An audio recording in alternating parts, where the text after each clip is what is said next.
How's it going, everybody? This is Cult of Collectors. I'm Low IQ Media, and I'm joined tonight by Steel Rays and 4Ks. He's our other host, and we're waiting for Charlie Rage or Raging Entertainment, and hopefully he'll be along here soon. I guess we're here tonight to talk about physical media, collecting, and pop culture a little bit.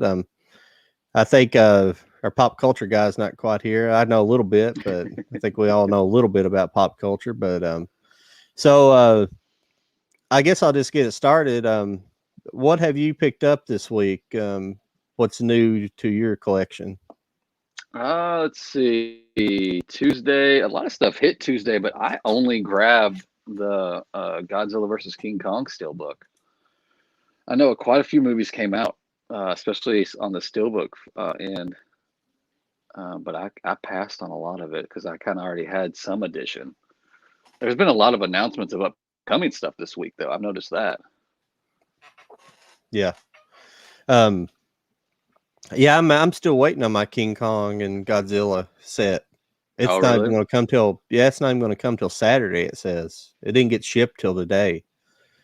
Yeah, Like no. everything here recently, ever since I don't know, so probably back around Christmas time, everything started coming late. Before then, I Yeah. would get it early. I would get like on Saturday before, and now after kind of like the Lord of the Rings and the Hobbit steelbooks come out, I've started getting everything late. I think because I believe it's because I at that same period of time I had several things that had got lost in the mail, and I had to call and kind of complain a little bit and to get Oh, them really? replaced. And after that, I think they started sending.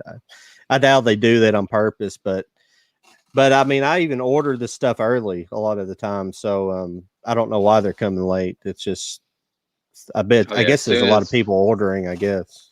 As soon as the pre-orders go up, I'm usually snagging them. But yeah, I've noticed. I was pretty bummed during the whole ordeal last year. They kind of just even when the stores reopened, it was either curbside or mail it to you, and I never trusted their mailing. So I'm glad that the store pickup is an option now at Best Buy. So I've been doing if Yeah. it's an option, I choose it. But yeah, I think last week or the week before that was when Pretty in Pink came out, and it was available at Best Buy and Target and Amazon. But I ordered it from Best Buy. It just shipped yesterday, so I should Wow. probably get that tomorrow, I guess. Yeah, I usually get stuff by Thursday when it ships late, but for some reason Yeah, it said on my shipping. I looked at it today and it said Saturday. I don't know why. yeah. I almost if But I was at Target when I got the email that it had shipped. I was like, "Well, it's right here. I could just buy it now." But it already yeah, I hate shipped. I already that. paid for it. So I hate when that happens. You go in a store and it's sitting on the shelf and you're like, I could if especially if it's something I'm wanting to watch. If I want to really right. watch it, and I kind of do want to watch Kong again without having to watch it. I want to watch it in 4K, actually true 4K on my, not streaming. So I Right, want to right, see right. how it actually looks. I don't trust the 4K streaming even through the HBO Max and stuff like that. I don't trust because for one, I don't have great internet here, and there's no way I can stream in 4K. So Oh yeah, yeah, yeah. yeah, Yeah, I'm hoping that I'm lucky I can do this. I'm sorry, no, I'm you're stepping on fine. top of it. Yeah, No, I've got I still have yet to even seen the film because I was trying to see it with my oldest son. He saw it, I think, from HBO. Uh, but I was like, well, now I was like, it's fair game. He's like, no, I want to watch it again. So I was like, okay, well, it's yeah, coming out, so I'll just buy it and we'll watch it. So it's gonna work out. I've heard good things. yeah. I did just get this in the mail from Amazon. It came out no, it came out today. I actually got it in time. It's a Oh Paramount yeah, Presents yeah. This Train from Gun Hill. Is that It's the real series? shiny. Is that the series that they're Yes. doing where it opens Uh-huh. just like Hmm. the? Oh, okay, yeah. I'm really digging. I've got a couple of editions from that series. I'm liking Yeah, that they're doing that. it's clear. It's got a clear Yeah, box as well and all that stuff. Yeah. I Yeah, I ended up like it. I've got got. quite a few of them. I got the Ghost one. I got another one too. I forget the other one I have, but I've snagged a couple of them that I didn't already have any edition of because I Yeah. really like that little fold out that they did on that slipcover. Yeah, I like that they put the original movie poster Yeah. inside. I really like that. Now I think it's Paramount. That style of case they were doing other things in. I'm trying to think right now some of the different. They had some throwback series before where they would put them in that style of case. Maybe not a clear case, but they'd put them in that not case. I'm sorry, but the slip cover. That Yeah. style slip cover. I think they did a series where it was almost like a. Or they the ones that did it was almost like a pop art sort of series that had the same kind of There's like slip they on had it. like a 100-year anniversary or something. Okay. There's one I can reach right here. Yeah. Yeah, this is what I was thinking of. Oh yeah, that's a good one too. And it's got the flips open like that. Yeah, I like that. Is that 100? Yeah, 100-year. Yeah. So I wish the other naked guns would come with a nice slip case, but they're just in regular cases. Yeah, I ended up just So getting the trilogy pack of that one. yeah, oh, did you get it on Blu-ray? Was it just Yeah. all together? Yeah, that's pretty cool. Yeah. I'm hoping like Shout or somebody would pick that up and put out a really good edition of them. That would be a good box set, honestly. Just individually bought, individually cased. Yeah, or There's together, a real nice together. There's a lot that I need Shout to do. Yeah. You so what have you watched here recently? I actually went to the theater and watched Cruella because I just kept hearing good things. And I was like, really? Honestly, is it going to be that good? And it was surprisingly pretty good. Cool. I was shocked. It wasn't like some people before it came out they were all like, is this Disney's Joker or something? It definitely wasn't that. Yeah. But it was a good movie. It wasn't as cheesy or anything that I was expecting it to be. It actually had a decent storyline. That's pretty cool. Yeah. Hang on just a second here. I'm flopping some stuff around here. I keep looking off to the side to look at all of my information, and so I just swapped screens for everything. I apologize. I would text him to see where he's at, but I'm using my phone to do this, so I can't tell him to wake up. Yeah, I'll try it here, but I'll try it here in a second. But no, I'm always watching something. I actually have not been back to the theater yet. See, when I put it over here, I'm bad about. I want to look over at my screen. That's why I like putting it here, because so I can see it out of the corner of my eye better than seeing it out of this side. Yeah. I'm bad about so, but when I'm right here, I have to look straight forward at my camera. It's weird. It's not like for you looking at your phone. You got your view. I got everything right there. So I've got to look. So I'm getting better at looking at the camera, because especially my videos, I have to look at the camera, because sometimes if you see my older videos, I'll look away and not be talking to the camera. Yeah. So, but I got to get used to the cameras over here, but yet the screen's here. You can always kind of see the eyeball shift when you're making something. Yeah. Well, the phone is when I use my phone, like when I go like away from my desk here and I do collection videos, I use my phone, and I use it in selfie mode or whatever, so I can see the replay. But if you're looking straight at the phone, your eyes are shifted off to a weird direction, so you got to kind of figure out where to look at the phone, because it's not exactly. But like I have a Logitech webcam. That's what I use for my camera here, and it's got a light on it. And then I think it's a target light. So when if you look at the light, that I'm looking at the right part of the camera. So it's kind of nice. Yeah, eventually I'll have a nice setup like that. Now I just hook up the phone and plug it in and hope it doesn't go dead. So, well, I just jumped into it. I just jumped into the deep end with all this stuff. I just like being able to do all this stuff with the live casts and stuff like this, the stream and everything, be able to shift scenes and things like that.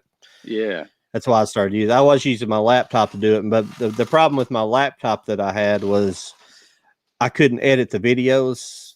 Actually, I have a video. I was telling you about that toy video. I think I have coming out soon, and I've been wanting to edit the intro to it. I want to make a different intro to it for that series. I'm gonna do more than one video on toys. It's basically just toys that I've been childhood toys that were boxed up in the attic. I'm gonna do like unboxings of some of my old toys. So cool. So I wanted to make an intro for that, but my laptop wouldn't process the effects correctly.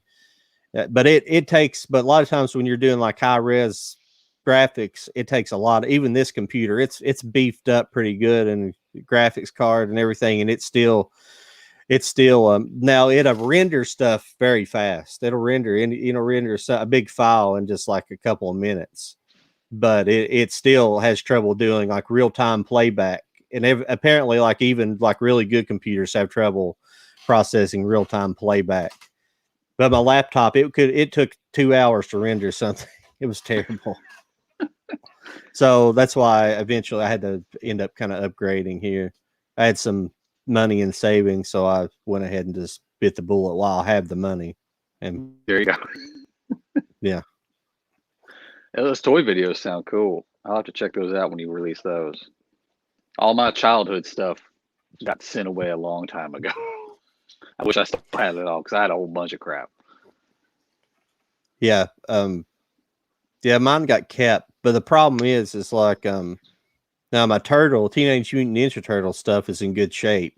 It didn't get messed. It was like probably the turtle stuff was probably the last stuff that I collected around probably like when I got close to my teens. Yeah. So it didn't get played with much. I just kind of used to have it posed. I didn't ever play with it. But my He-Man and Transformers, now my mom let my cousins, which are about 10 years younger than me, play with them, and they're destroyed. I'm gonna show them anyways, but I'm gonna show because I still have a good Castle Grayskull and a good Snake Mountain from He-Man. Oh yeah, I had all that stuff. Yeah. You know, all that old stuff is hand painted, like hand airbrushed. They airbrushed each individual, like Castle Grayskull and stuff. So they're kind of individualistic in a way. So they all have their own little charm to them. How do you feel about all these retro toys coming back? Like I go to the toy stores now, and I'm seeing toys that, I mean, packaging and all, everything is the exact identical when we were younger. I'm like, okay, I guess that's cool for the new kids, but isn't that going to kind of make it a tricky market? You know, you're gonna have to like double check and make sure that doesn't say 2022 or 2021 on the back of it if it's like a mint condition. I don't know. It feels weird going to the toy store and seeing all those retro figures. The only one I see, I was in Walmart today and I looked. Oh, ever since I started watching those collector the toy collector videos, yeah, I always go to the toy aisle to see because there might happen to be like some kind of rare thing that people are looking for that might be in my store. I just look, but apparently there's collectors around here because this toy aisles are always cleaned out. But at my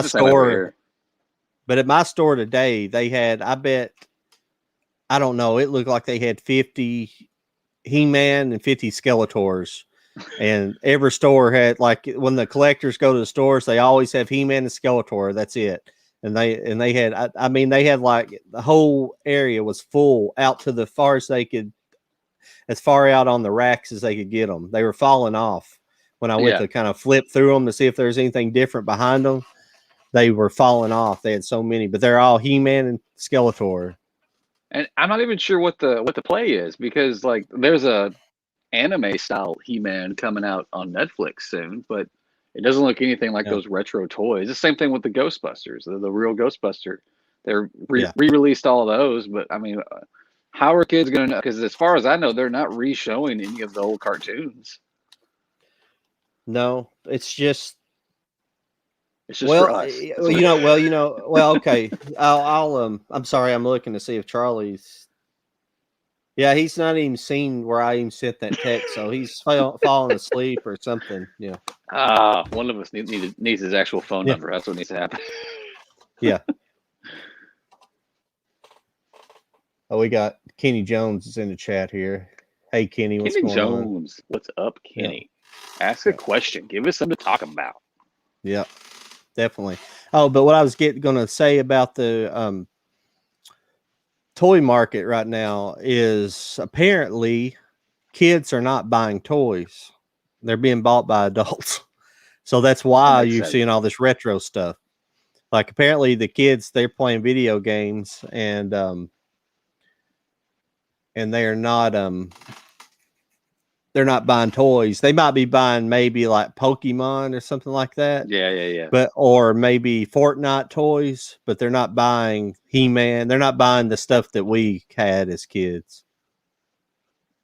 Yeah, that makes sense. There's a lot of TV shows out there, toy collecting stuff. So yeah, I bet Hasbro and all of them are just like, well, let's just re-release all these classic. You remember Boglins?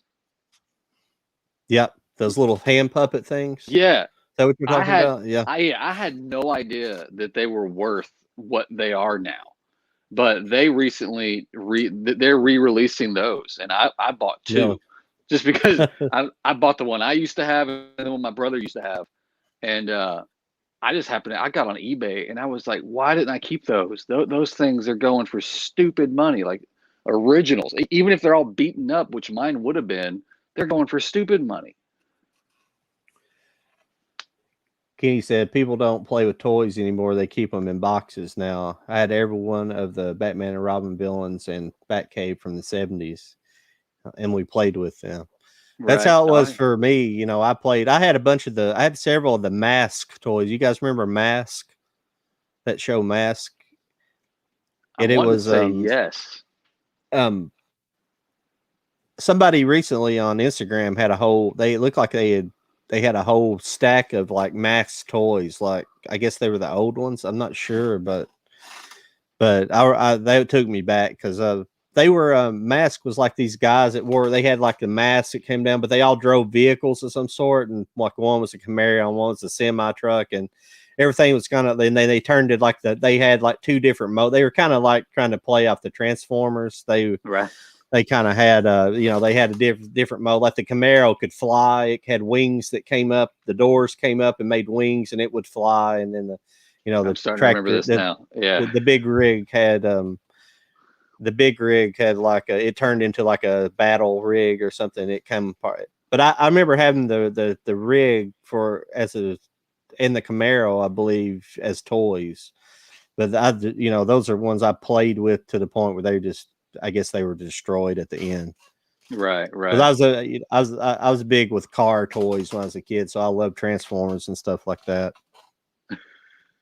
Yeah, I'm really big into the NECA stuff, and I just love their packaging over here. I mean, their figures look great, but their packaging is awesome. Yeah. Those I keep in the box. But anything like all the McFarlane new DC line that he's doing, I'm opening those and just posing them. Yeah, there's a guy I follow called Heels versus Babyface. He does pop culture stuff, but he also does a show with another guy, and they collect both. He collects, and the other guy are heavy collectors in like the high end toy market. He's like a big YouTuber. He's got the hot toys. Yeah, he's got they got the money to buy them. They're always buying stuff, and I mean he's got that big gigantic Iron Man Hulkbuster one, and it's like it's like this tall. It's like I bet it's like 3 feet tall. It's huge, but I have no interest in it. I just don't have any interest in spending that kind of money on toys myself. Now I think maybe I might go out and buy some retail toys, but if I find some that I want, but I haven't pulled the trigger yet. I just don't have the space for it, and I'm running out of space for what I've got here. So yeah, I'm in the same boat. I gotta stop. Yeah. I had the new shelves built, and I've got some room, but once these are full, I don't have a plan B. I have no idea what to do. Kenny, what was the SWAT truck from? Was that from Mask?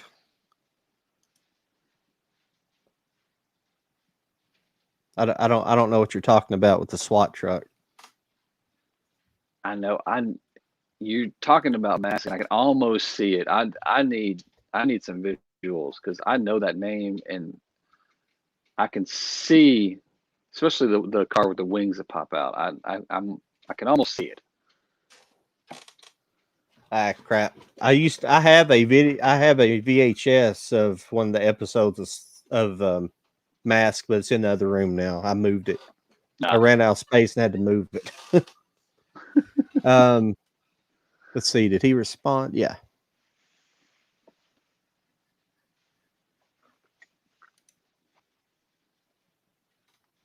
No, the TV show SWAT in the 70s. No, I don't think I watched that. I'm trying to look it up here and see if this is hang on a second here.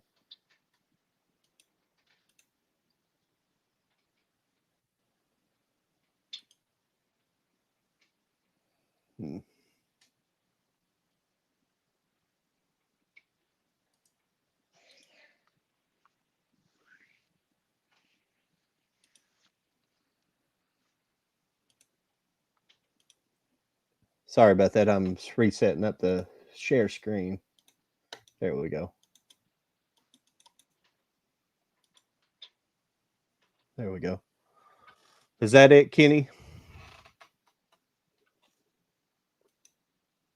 SWAT truck. I'll put periods in between everything.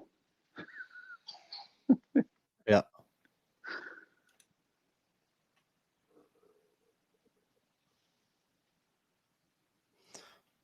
Yeah, I'm 40. I don't remember it because I don't remember that show. I'm 42, so that was a little bit before my time. I haven't even seen the replays of it.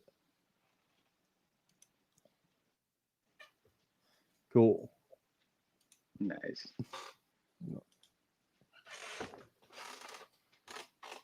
But yeah, toys are just I don't know. I'd like to interview some toy people on here one night. Just there's this girl down in Florida, Collector's Crush, I think it's what they go by, and she's pretty new. Her and her boyfriend do it, but they make video. They have a video up almost every day, but they just go around to Walmarts and Targets and looking for basically He-Man and Ninja Turtle stuff. Basically, they look for everything, but they it's what they hunt for mostly. But they don't have any space to put anything either, so they take everything out of the box. She literally takes everything out of the boxes and puts on a shelf. So that's pretty cool. Yeah, she's pretty good looking girl too. She's actually got an eye patch. She had some kind of problem and she has to wear an eye patch. So it's kind of cute and kind of. So she's a badass. Gotcha. Yeah. She's a badass. Yeah. Oh yeah. But yeah, I've watched a couple of movies. I watched a bunch. I've always watched. I try to watch one movie a day at least one movie. And this is a movie I hadn't. It's a movie I hadn't seen before. It's a Kino Lorber release. It's called Losing It. It has yeah, it was. Let me look here and see what I can't remember what year it came out, but it has Tom Cruise, like a young Tom Cruise, Jackie Earl Haley. You familiar with him? Yeah. He was he is I always forget Kelly Leak in Bad News Bears. You remember the badass kid who smoked cigarettes and rode the motorcycle? It's him. A little bit older from that role. This was probably 1983.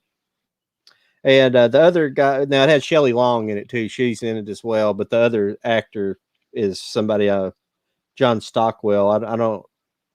he looks familiar, but I can't remember what else he's been in. That's him on the back right there. If you recognize Okay. him, Yeah. I have not seen that movie. That sounds good though. Jackie Earl Haley also was Rorschach in The Watchmen. Right. Yeah, Right. yeah. But yeah, it's a good movie. It's basically they're basically trying to those three main characters are going to Mexico. They're going to go to Tijuana to basically get laid. That's their whole purpose. They're in high school and they're trying to go to Tijuana to get laid, and Right. it's just kind of that adventure ensues in there, and Shelley Long ends up on the way. They pick her up on the way, and so it's a fun little story. I won't say much about it, so people should definitely check it out. But that's a Kino Lorber there. I don't know if you can see it there. Yeah, big fan of Kino Lorber. They do great transfers and put out good movies. I think that they announced the title that I saw today. I can't remember what it was, but somebody posted it just today. It was a Steve Martin movie. Yeah, I posted that. Was that you that posted I believe that? I posted it. Somebody else may have as well, but yeah, it's Was it it's the Plaid movie? Was it? Yeah. I thought that looked pretty good. I hadn't seen that movie in forever.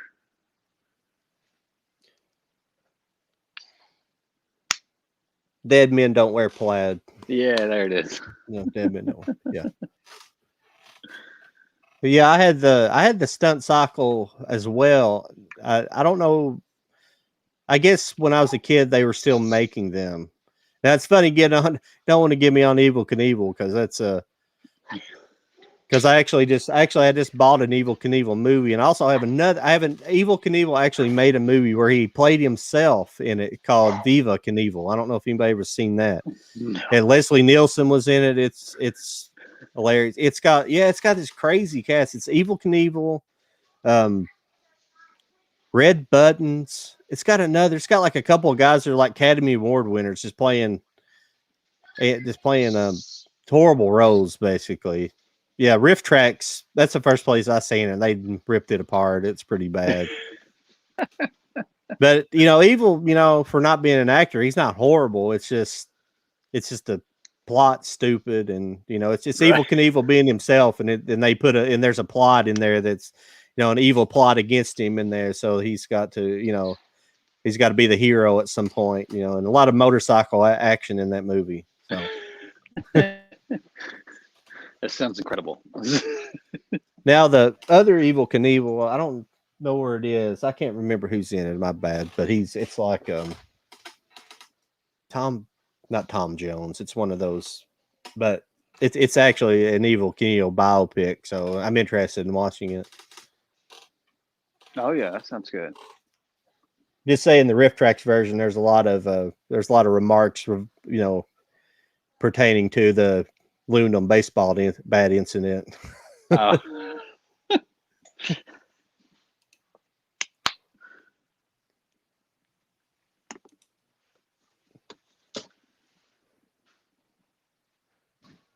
you referring to Kenny? Are you referring to Losing It? If you are, yeah, it's a really good movie. There's just so many movies. That's why I try to watch a lot of old movies. There's just so many that are really amazing, and a lot I never have seen, and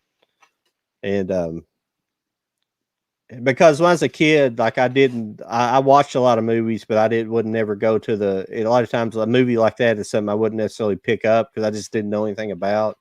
Yeah. It took me to getting older to get into it, like westerns and things like that. I didn't get into those until I got until later in my life. So, but there's another Kino Lorber that I hope I'm not boring you, but this is a British movie called Robbery. This is another Kino. Yeah, it's an excellent robbery movie. It looks great. I mean, the transfer on this movie is insane. I mean, it's just I mean, it looks unreal. The transfer does. They must have had like wherever it was stored at. They got a really good, some really good film to do the transfer with because it looked really good. But I mean, the movie itself is great. I mean, it's just a lot of action and it's really good acting and everything in it. It's excellent. And that was you said it was an But Italian film or no, it's a British made British. Yeah. Cool. Yeah, it was directed by. Not giving you guys in here. Peter Yates. I'll have to look that name up. He's familiar. Yeah, I can't remember what else he directed. But he's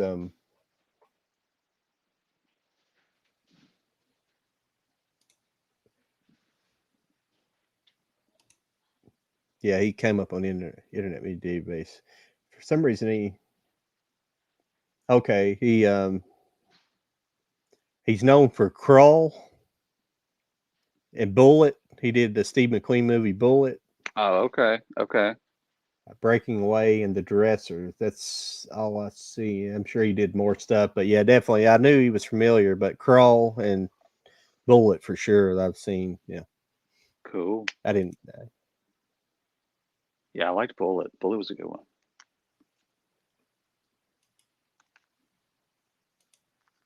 Yeah. Right here. Yeah. Cruel was weird. Yeah. Yeah. But what else are you looking forward to on Steelbook coming out here soon? We probably talked about some of this stuff last week, but I'm trying to fill some time here. I wish I wasn't using my phone so I could scroll through some stuff. Yeah. I know Zavvi, I think today put up Jaws 2 on Steelbook, which matches their really old Jaws 1 release that they did. And they're going to do Jaws 3, but they haven't announced Jaws 4 yet. So I'm hoping they do 4 too, because it would make a really good collection if they do, because the covers are going to look good together and everything. But there was a premium announced today. I know you're not really big into premiums, but oh yeah. Now, tell me a little bit about the company. Tell me some different companies that do the premiums. I'm not super familiar with that world of collecting. I just tend to collect the mainstream steelbooks, the officially released stuff, so to speak. Yeah. Well, you've got Mantle Lab is probably one of the ones that I have the most of. And then you got Wet, you got HD Zeta. There's Blue Fans. Almost all of these are Korea-based places, but yeah, I think Mantle Lab was the first one that I kind of dove into. I started mainly because they were quote unquote easy to get. Their website was very user friendly. As long as you were there on launch day and when it went live, you could get one. And so far, other than a couple of releases ago when they did Drive, you could still get them as long as you're there when they go live. Almost everybody else, you've got to join a group buy or something, which I don't really like group buys all that much. Mainly just because there's not very good communication. You get all your answers when they want your money, but then when it's time for the product to get sent your way and all that stuff, you're just kind of like up in the air, like, is it coming or not? So, but yeah, I started with premiums a while ago, and I kind of swore off one-clicks because I didn't understand them. But unfortunately, I've bought several since, so that plan didn't go well at all. But yeah, I remember. I think it was you saying you really understand the whole point of buying a one-click when you're getting the same thing 3 times. Oh yeah. Which is fair. Yeah. Sometimes I just want that box, man. It's a good looking box. Yeah. Yeah. So as much as I I do enjoy a nice box, even though I'm in it for the movie more Yeah, so. But yeah, sometimes the nice. Now that's something I kind of went into with some other people I was streaming with before. Is I have a little I've had a little bit of problem with the short selling that's been going on in the.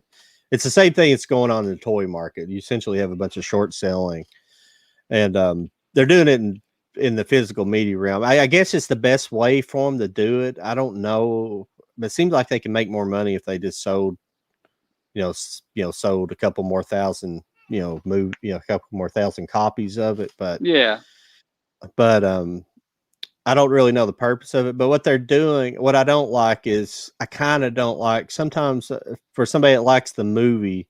I don't like that maybe the only option that Arrow's putting out or the only way I can get it is some expensive set, like a $50, $60 set. I don't necessarily like that. I don't right, like that right. type of um and they're even Criterion and Arrow. I know they have sales throughout the year and you can get stuff, but if I see something coming out, I want to buy it then. Right. Yeah. But I don't really care much for the $27 a piece price tag on them. But the thing is, the one thing that justifies them is a lot of times that they put a lot of good work into it. So that's the Yeah. one Yeah. reason I That's, can for a Criterion. But yeah, I think a good go example ahead. of that for the recent Arrow release is that upcoming one for True Romance, where you had the limited edition within the hard box, or you had a steel book, and then I Yeah, think there was that might have been that. No, I think there were three options. I forget what the other one, but there wasn't just an option to just get the movie. That wasn't an option. So it was either spend $30 on the steel book or 40 bucks on the limited edition. So yeah, I get that. Sometimes later on, Arrow, at least I know with Arrow, they'll put out the movie in just a regular version, but you got to wait yeah, and keep your fingers crossed. You never know which ones they're going to do that to. yeah, yeah. I don't know what my favorite. What is your favorite? Probably your favorite boutique company like that. Do you? I mean, mine is Steelbook, Yeah. just a regular boutique company, not doing steel books. What's your favorite out there? Uh, Arrow's probably top on that list mainly because of their exclusive Yeah, artwork that they do. I really like it, and I like the fact that they do the reversible covers. So if for some reason you don't like their artwork, you got that original yeah, on yeah, the inside. Um, there's a new one. Well, I say they're new. They're doing something new. They're a German-based company. They're called yeah, Translation. It translates to pear leaf, and they're yeah. doing this series called a piece of art box. And Yeah. I've gotten all the ones they've put out. The closest one to me though is a horror movie. No, wait, hang on. This was the first one they did. They did Lost in Translation, Oh, wow, that's and nice. Yeah, yeah, it's a little bit bigger. It's probably a little bit bigger than like your old fashioned DVD case, but the art yeah. usually wraps around the whole thing, so you can open it and it's one picture, and they give Is that you a Blu-ray? yes, Is yeah. that a Blu-ray? So far all they're doing are Blu-rays so far. Now, So is that hopefully they'll. you add your own? Is that an add your own, or is Blu-ray, or does it come with the actual It movie? comes with the actual on the inside. You get all Okay, that, and that's a that's disc right nice. there. That's awesome. But Now, they've stuff like done that. yeah they've done that. Lost Translation was the first one they did, and uh, they did a Child's Play 2 and 3 in a set. Yeah, They did the Zack Snyder's Dawn of the Dead, and then coming out later this year is going to be Escape from New York. But I really love. those are really cool. I need to look into seeing who the artist is because they're all in kind of like the same vein as far as the artwork goes. But yeah, the translation it's Pear Leaf, but it's a Germany-based company, Really. so you got to get it either. Uh, You can get it on Amazon Germany, That's probably the Yeah. best way for somebody in the U.S. to get it. Yeah. I've got a contact that orders directly, and she orders for me, and it's sent to me. So Yeah. because Amazon sells out of these pretty fast. Do you ever I could tell. dive into the overseas Amazon? Do you ever switch your Amazon over to see what's up over there? No, I don't. Because I don't have a. Believe it or not, out of all my movies, I don't have a multi-region player. Believe it or Free. not, yeah. I kind of against it for a long time, having to go to buy one. But I've got a few things I've bought here recently that are multi-region that I could only get through, like Indicator or something. Indicator's a nice company too. They make some really nice stuff. But I'm really interested in getting something like that. Yeah, I might have to talk to you about ordering me something later on. Yeah, right. Yeah, if I can figure out how to get the money and everything worked Right. out. Yeah, UK, they've got some good. I know, like 88 Films over there that they put out really good releases. Well, I'm talking about that pair stuff like that. Oh Yeah, that yeah, sounded pretty awesome. Yeah, they're pretty nice. I really like it. It's a nice hard box too. It doesn't feel cheap. yeah. Is that the only one they put out so far, or you said they put out some other stuff, but they mainly do media books. okay. They've got a long list of media books, but as far as that piece of art collection, the only ones that are out to buy right now are the Lost in Translation, Dawn of the Dead, and Child's Play 2 and 3. Okay. And the Child's Play 2 and 3, you actually have to buy them together. Like they come in a box. Okay.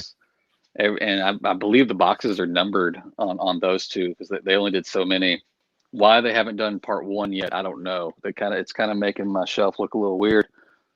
Copyright, probably. Probably there's something going on. Yeah. They probably can't get the copyrights to it, or at least somebody's not wanting to release it. Something. They probably, because they turned out. Let me grab those. They turned out really good.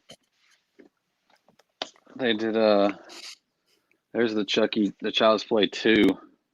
Wow. Artwork. It's pretty awesome. And there's the back. I mean, some of these look like photographs, but it's just straight up paintings. Wow. That's really good. It's really awesome. Yeah. They did great work, and then they've got Escape from New York's coming out, I think, in November in this style. That'd be a nice one to have for sure. I'd like to pick that one up. That and that Lost Translation, I'd like to have that one as well. Because I don't even have Lost in Translation on Blu-ray. I don't think. I'm pretty sure I'd never have picked it up. I've got it on DVD, but never bought it on Blu-ray. Yeah, I was holding out for the Zavvi did a steelbook a long time ago. I think it was a UK exclusive, but it still goes for stupid money. I forget the count. It might have only been 2,000 that they printed of that one. So when I saw that edition come out, I had to get on that. How did they get the licensing from a movie company to release a movie? I think it's regional. I know that. Yeah, I've never really looked into 100% of the process, but they I think a license, almost like a what's it called? But it's but the licensing runs out after so many years, and after that, it kind of, I think I guess companies bid on it maybe. Probably. I'm not positive exactly how it works, but like it runs out like a patent. I'm sorry, I was thinking about a patent. Yeah. But it runs out like after so many years. That's how laser discs were.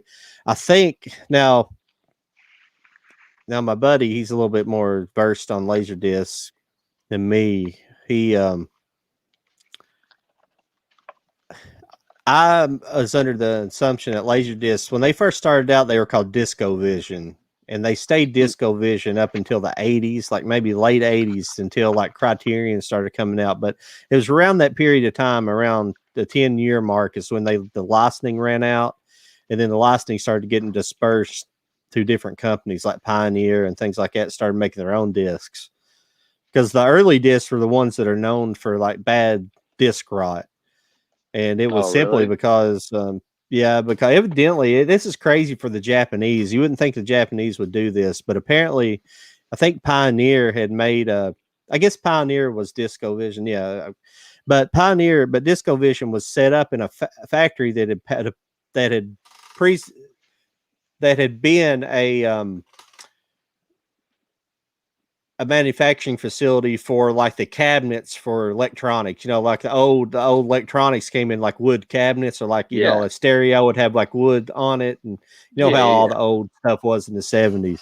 But that's where they cut up all the wood and did all the woodwork there. And apparently I guess even I assume they cleaned the factory up after they did it, and when then they installed the pressing equipment. But evidently, I guess there was where they'd been manufacturing those wood products for so many years, it just they couldn't get rid of it, and supposedly it's like dust contamination what got into all those early laser discs is what caused the rot. That's the story, at least, Right. that I've been told. So it's weird, but it's that's laser discs are known for rot, but Blue, all the laser discs I have, as far as I know, don't have rot on them. So I think That's when first I've heard of they that. got better quality when they got up into the 90s for sure. Right, right. Yeah, I but know. it's supposedly, yeah. Go ahead. No, I was just saying. I know it when it comes to I guess I'm not sure what the difference is with terminology, license, and rights for certain films. Studios can pick and choose countries. I know like this Lost in Translation is still a Focus Films release. They just gave this company, I guess, rights to do this exclusive artwork and stuff. Because with that one, it doesn't say how many they printed. It just says that this one is number 2,699. So I'm not sure what the count is. They don't have how many that's out of on here anywhere, which is weird. They well, like you're talking about, it is regional, so I assume they can give licensing to a different region, and it printed in a different region, and not Right. have to be printed in this region or Right, another right. region. So, but that's where it all gets complicated when it gets into like Yeah. region stuff. So, I'd say there's some pretty high paid Pacific lawyers out there that deal just in region Oh, for sure. law, Yeah. region media law. You couldn't pay me enough to even try to read a book on that. I could. Yeah. Yeah. But what time are we getting here? Let's see here. We're almost at 50 minutes. Yeah, that's pretty good. Keep See, on going. It gets fun. I'm just not a very flowing host, I'm still getting used to it. So, another movie. This is another movie I watched here recently. This was pretty good. This is Escape from Fort Bravo. This was all right. It wasn't mind blowing, but it was a pretty good movie. Right. Now, this is a Warner Archive, excuse me. Yeah, archive collection. I like westerns, so you'll see a whole lot of westerns in my collection. But I like the Warner Archive, especially the Blu-rays, because you actually get a Blu-ray. Now the DVDs, I do buy quite a few of them, but the DVDs will tend to be burn on demand discs, so they're good quality, but no extra features. That's what sucks about them. They absolutely no extra features on them, and that's how the Blu-rays pretty much are as well.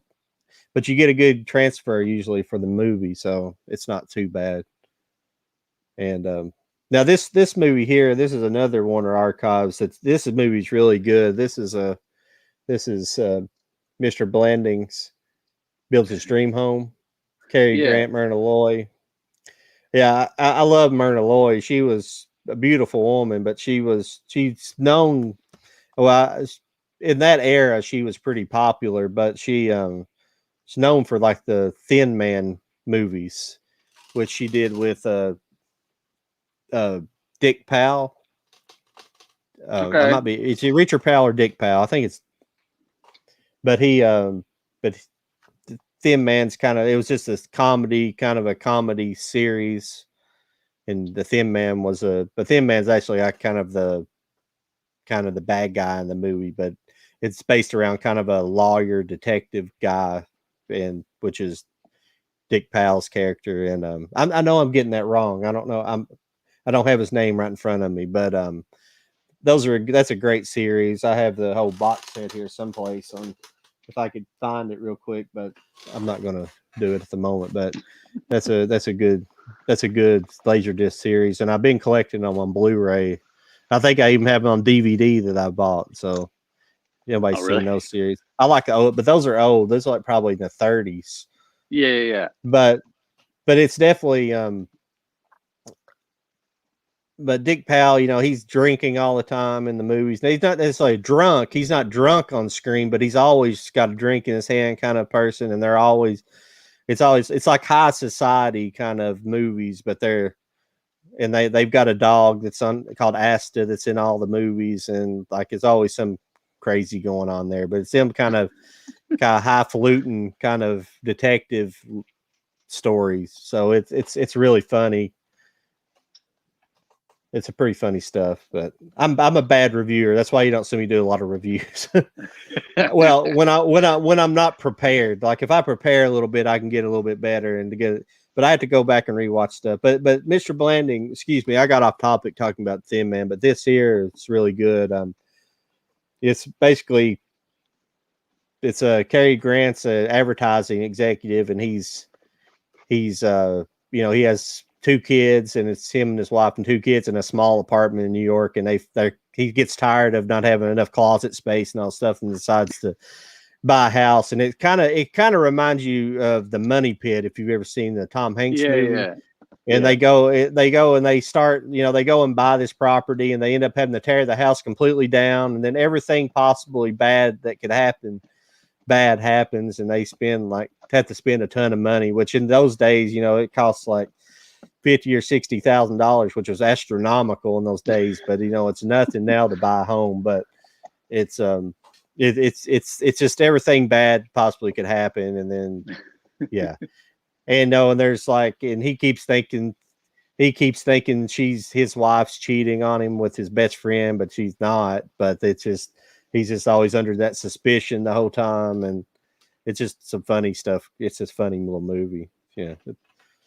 Black and white, full frame, it's not it's 4:3 aspect, but that's typical of that era.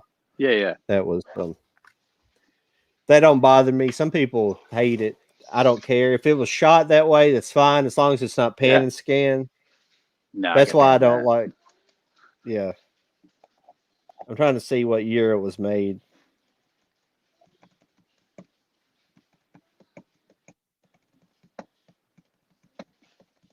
Well, 48, 1948. Gotcha. Yeah. But you got anything you want to talk about? What was that? Speaking of old movies, what was that Volume 2 box set that just got announced? That big 4K, was that Paramount or was that 20th Century Fox?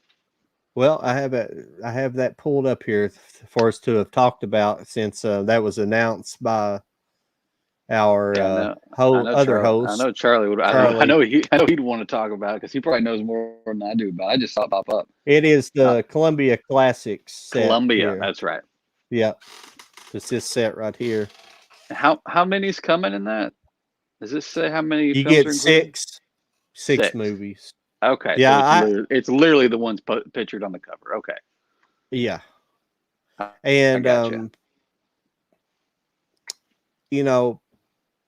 I haven't talked about it yet. Anatomy of a Murder is cool. I guess Oliver's all right. Taxi Driver's definitely cool. Stripes, it's a great movie, but I don't know if it should be in a collection like this. But it's a funny movie. But I mean, I think there's better comedies of the era. Yeah. And probably. Yeah. See, what they're doing, they're going through, basically, I think they're going 50, 60s. Well, was Taxi Driver in the 70s? Was it 70s or 80s? I It was think the it was 80s, wasn't 70s. it? Was it Was it 80s? 70s? Yeah, I can't remember. But I think they're basically going decade by decade, 50, 60, 70, 80, and 90, 2000s, maybe, something I like got that. you. Yeah. But the one everybody got upset about was The Social Network. Sense and Sensibility, I guess that's a pretty good movie. They got to throw a bone to the ladies out there, I guess. So that's why that's in there. But that's all right. That was a decent movie. Even watching it as a kid, it was all right. Yeah. I'm not a period piece type of person, but I like Barry Lyndon, the movie. It's pretty good. Have you ever seen that, Barry Lyndon? I'm wanting to say yes. Can we pull up a cover to it? I could definitely tell you if I Yeah. saw like a theatrical poster. Because I know that title sounds very familiar. Yeah, that's Sadly, that's how I can judge if I've seen a movie if I see the poster for it. Unless it just struck me good. Yeah. Okay, yes. That has been a very, very long time, but yes, I have seen that movie. it's a Kubrick movie. I Yeah, blank yeah. on his name. I don't know why. He's like one of my favorite directors. Some reason always blank on his name, but yeah, that's a pretty pretty good little movie. That's a period piece movie, or Right. Victorian era movie, I would say. But yeah, but everybody complained about The Social Network. I agree. I don't know why it's on there for. Yeah, I feel like if you put a list in front of me of everything they could have picked from, I feel like I could have picked a better one for that. Yeah. For that year or Yeah, Charlie generation, must have whatever they're fell going asleep for. because he's not even. Charlie must have fell asleep. He's not even active on. He's not even active. So. I know he got with me early. He knew the time because I was asking him what time was going to be my time, and he told me, and he was like, "Oh yeah, that's this time for my time." So Yeah. it Yeah, works he out says good for he's me. been So inactive for 2 hours. So I'm trying to think of the last message I sent him. It was. that's hilarious. Yeah, I can't see the time that he actually. I see. I'd asked, but that was about 5 o'clock or so when I texted him about what time he wanted to, because I wanted to put up some promo stuff so we can get some viewers in here. Yeah, if I wasn't working, I'd have been all over it, but I had no time. So I know it's gonna be a light viewing day. Yeah. But trying to see here what else I can ask you here. Well, I know I just got this. I haven't been preparing real heavily for you guys so far, because we usually, when we're all three together, Charlie can keep it going. It gets around. So I'm bad about that. Right. But feel free to talk about anything you want to, because we are technically co-hosting. So don't you can ask me anything, and You're good. You're you can talk good. about anything. Now I did watch Actually, go ahead. now in the mail today. I know you don't care for this movie, so I apologize in advance. But MAG, which is, I guess, it's Magnificent Art. It's I believe it's a Japanese company, maybe, but they have, in order to get anything from them, you have to work with Media Psychos, which is like a group buy sort of thing. I've only worked with them one other time, but I just got this today. I'm pretty stoked about it, but it's this huge release for Last Action Hero. Wow. But That's something else. It's insane. I literally opened the box as we were going live. Wow. But it's got two different editions of the film, and then this box right here, you open it and it's got his three fake eyes, the bad guy in the movie. So in this box, there's some fake eyes. This thing's crazy. What's up, Mid-Level Media? I think Mid-Level is going to join us on Sunday night, I think. That'd be cool. Yep. Yeah, this has got a limited number of 200. So that's how That's some slim pickings on that one.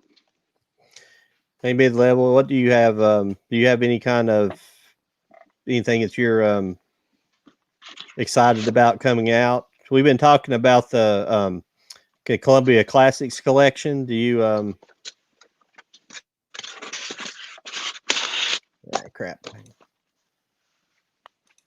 What do you think about that? Or just any questions in general. From 2010. Is it specific to that year for that set? I'd have to look. I have to look in the Columbia here and see what came out that year to give you an answer. I could almost, if we had a Columbia list, I could probably go down and figure something out. I'll look it up here real quick. I wish I was on my computer right now instead of sitting in front of my phone. Yeah.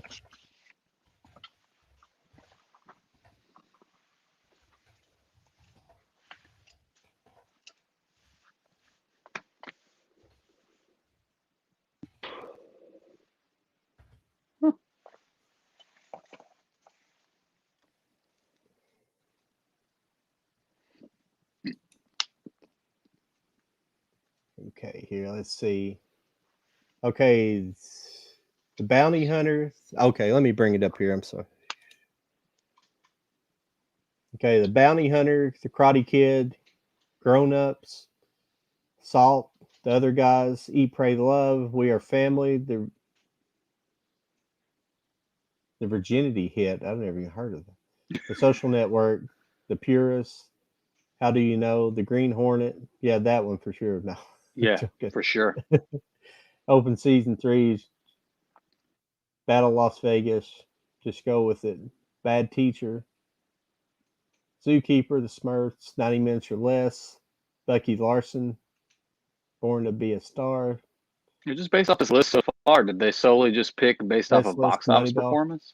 Well, Moneyball was a great movie. Moneyball. Yeah, you just said Moneyball. Just that right there. Why not that? Yeah.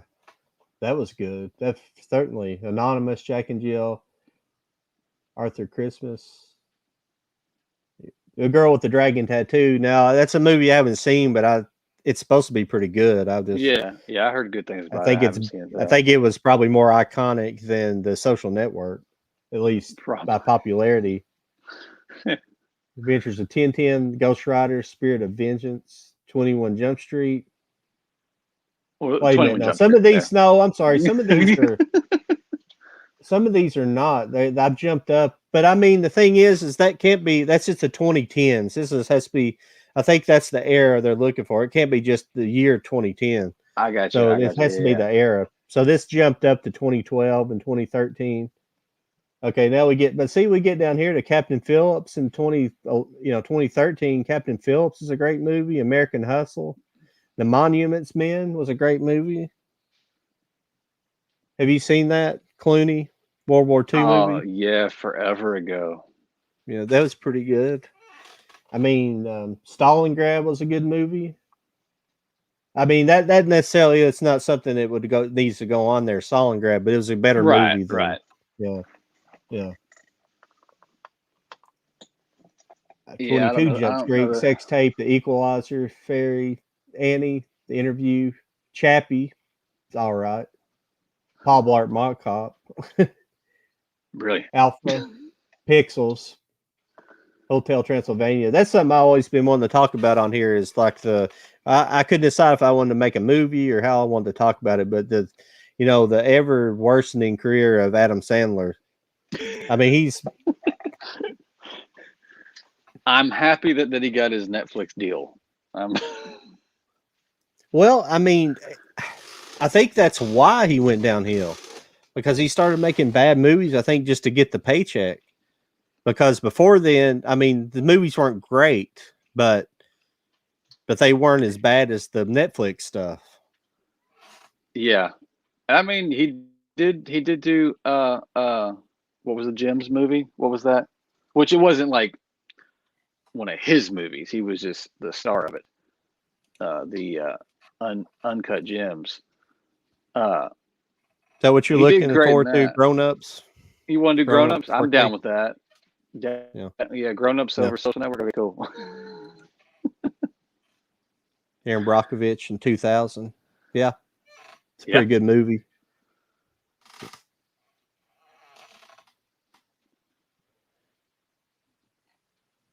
Yeah, I think one of the But best things Adam Sandler's done was that stand-up special, because that was a damn good stand-up special. yeah, And he's not even involved in this upcoming Transylvania yeah, movie. yeah.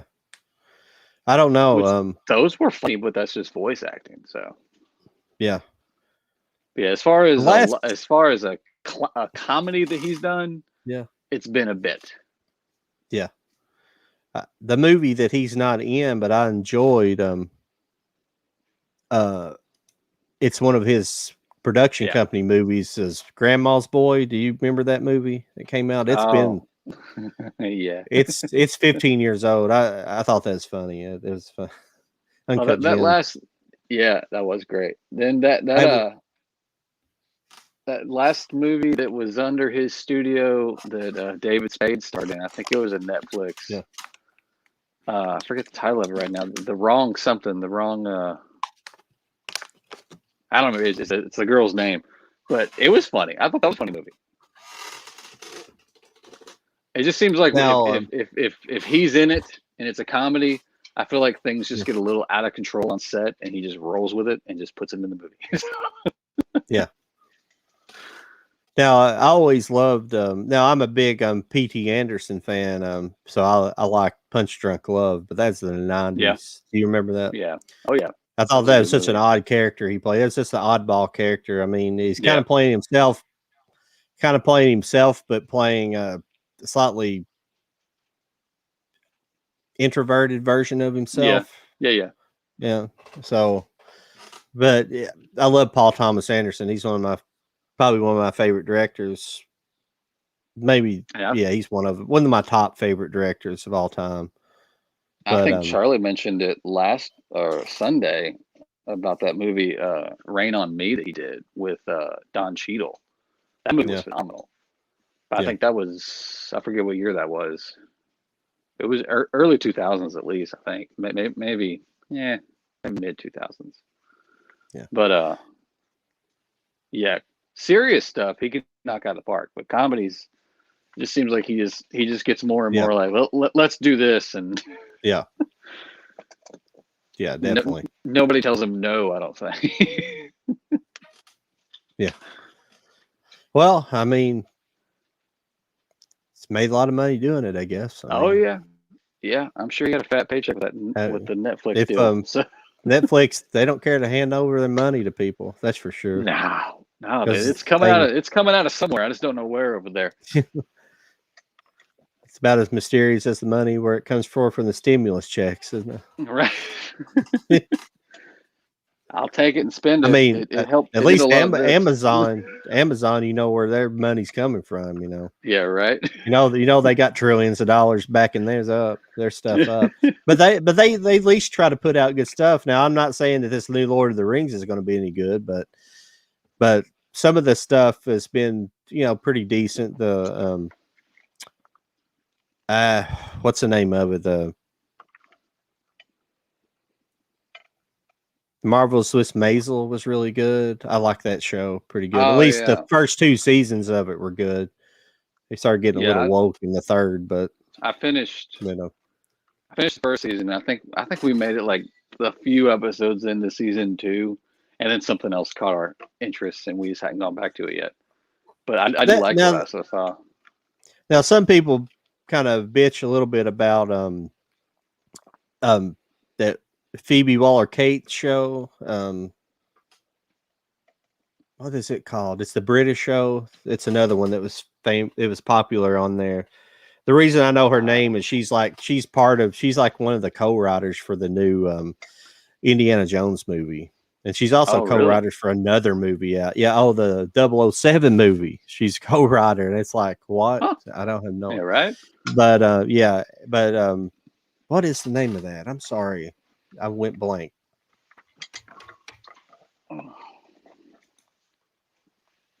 That could be a 30-minute conversation. Why is there another Indiana Jones movie? I don't know. Yeah.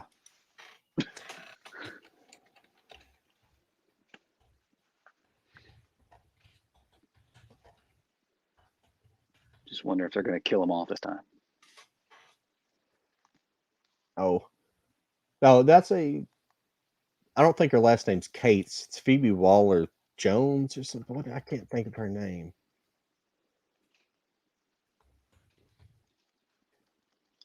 Because I think I was thinking of Phoebe Cates. Had it her in my mind, and then Phoebe Waller Bridge. I'm sorry. Okay. Okay.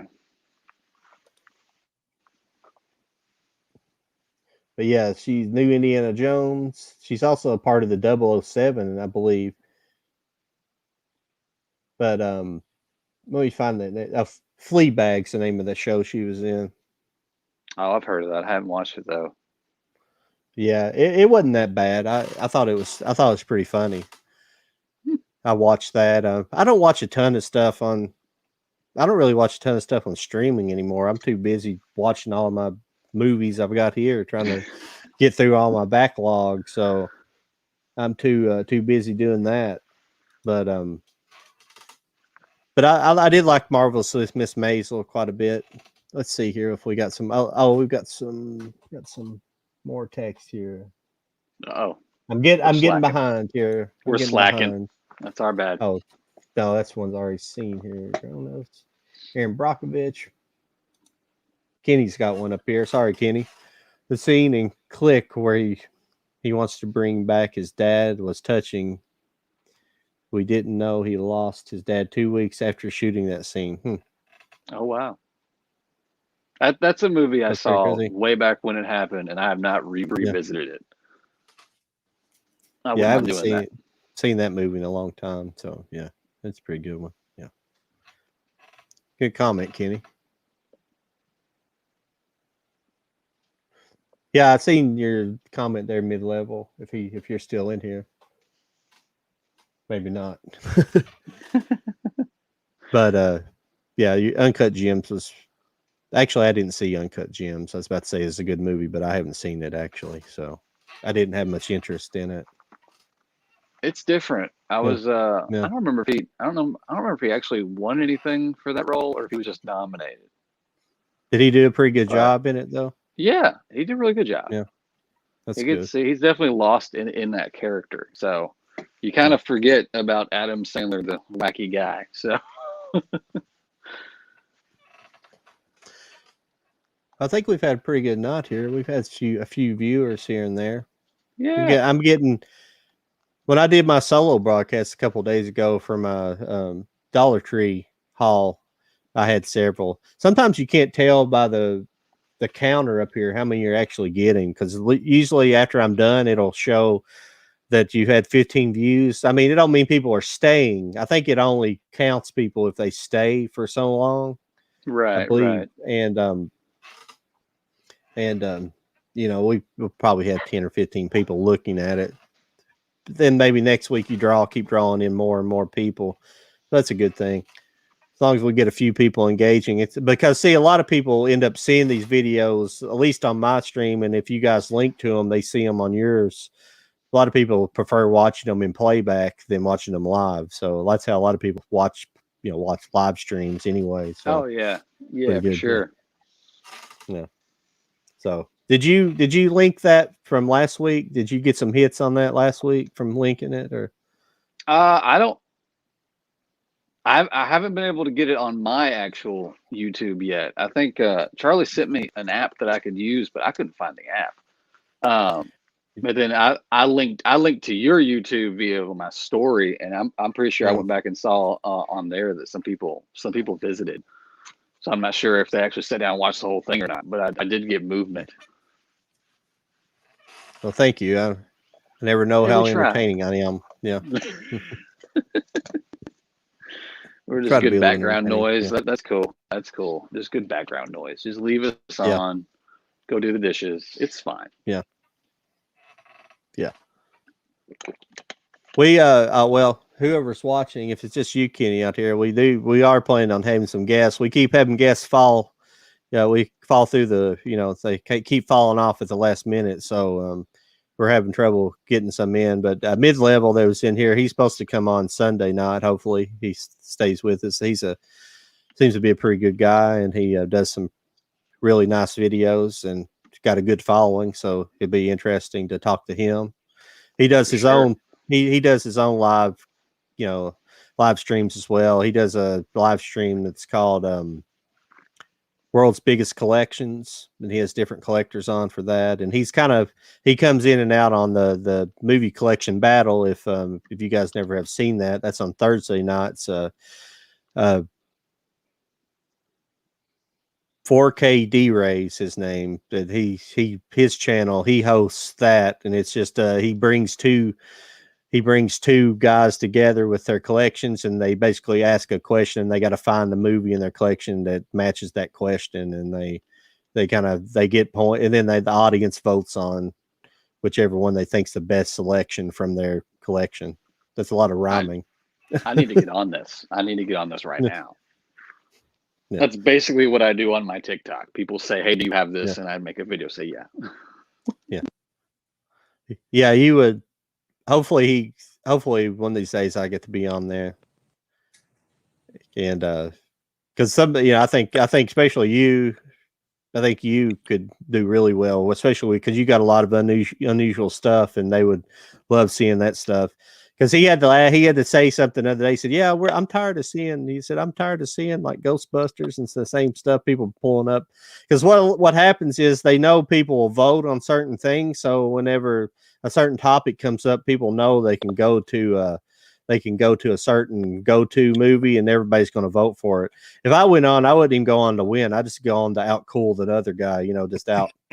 I wouldn't even go to win, because it's not like you're winning money or anything. It's just I'd be like I'd rather outclass the other person on just my movie knowledge, not trying to get points from the audience. Yeah. I need to look in on this. This sounds like fun. Yeah, it's 4K D-Ray, and cool.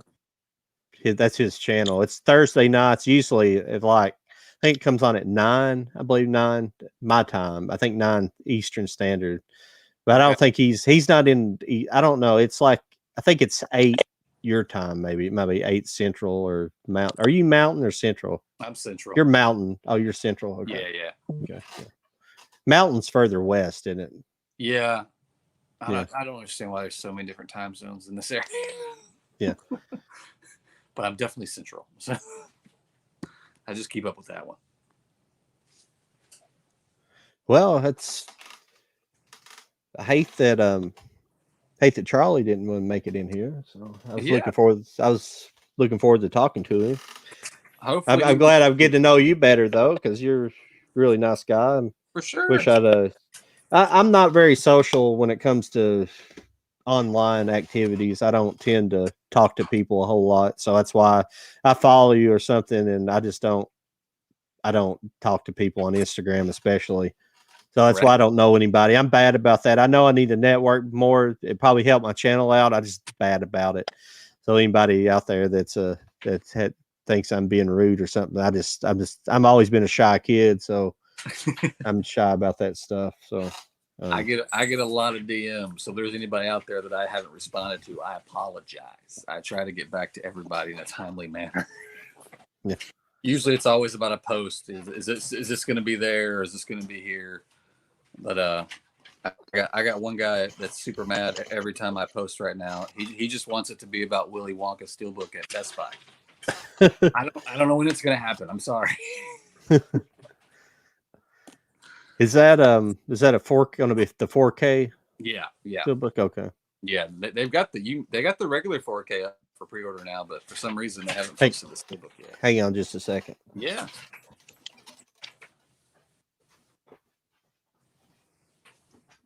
Just me. I'm all alone. No one else here.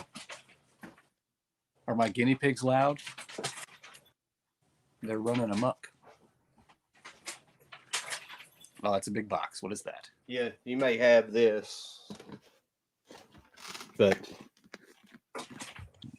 oh yeah, I don't have that, but I've seen that before. That thing's awesome. Yeah, it's got it's numbered. limited edition. Yeah. Yeah, I remember picking this up the day it came out. But it's a big slide out box like that. Yeah. I was hoping because Zappy posted a 4K, like it's in like a box with some goodies. Nice. Yeah. And I ordered it because I know I can fit the steelbook in it when it comes. I was surprised Amazon didn't do it, kind of like they did with the Goonies and the other stuff. Yeah, that's a booklet that comes with it. Stuff like that. Oh, that's awesome. What was the number on those? How many did they end up making?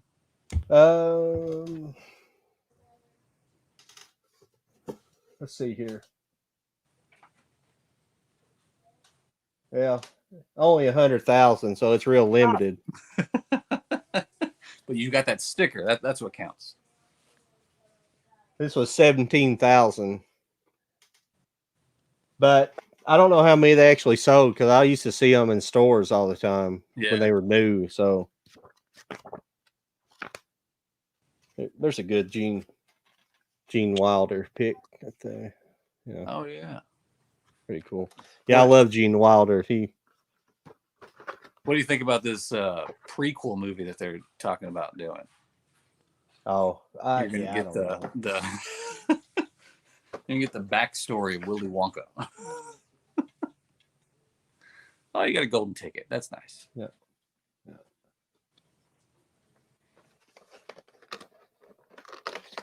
I don't remember what else is in here. It's got different stuff. I think it's got some set photos. Yeah, stuff like that. I'm not going to pull everything out, but no, that's cool. I don't know what else in the battle. It looks like it got a set of crayons or something in here. I don't know what. No. Oh, Wonka bar. I don't. No. Yeah, it's got that's what I was saying. It's got like pencils and eraser or something in there. I don't know why.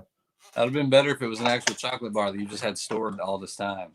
Yeah, by now it'd probably be melted. Now this looks supposed to look like a big chocolate bar, but oh yeah, that's cool. This is the actual DVD case, so that's the only thing it sucks. See, the Blu-ray case is actually that's what holds it together. It's just plastic. I mean, it's just a sticker. Ah, it's not they didn't put a Velcro or anything on it. Yeah, Velcro or one of those little plastic tabs that just click into place. That would have been good. Yeah, but it's probably meant to never be open too much like I am right now, so I don't know. I have several of these long box sets. I think they're cool, but they're also a little bit take up a lot of real estate. yeah, they take up a lot of space. But yeah, I really like that set though. It's a good looking set. That's why I hate seeing stuff come out on 4K, but this is definitely a movie I want to buy on 4K because it'd probably look amazing. It'll probably look amazing on 4K. Yeah, I hope they do a good job on that transfer because it's going to look awesome.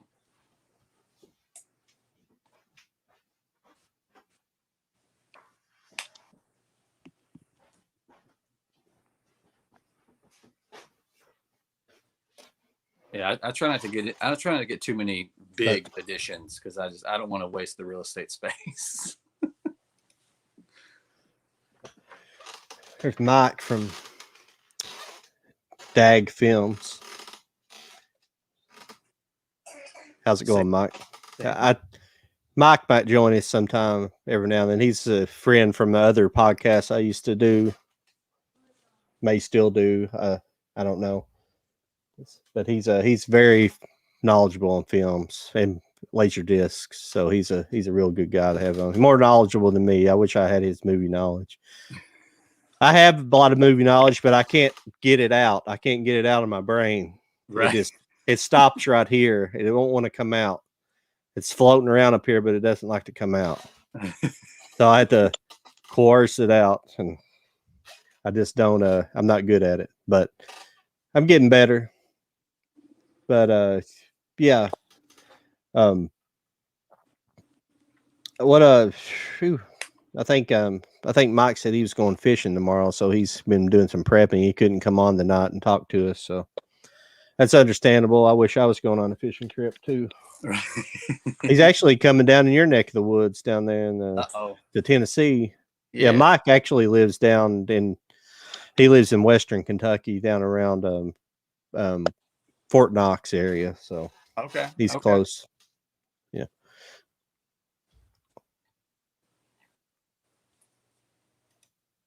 Skinny. Oh, thanks, Kenny. Yeah, it's a nice set. Yeah. Yeah.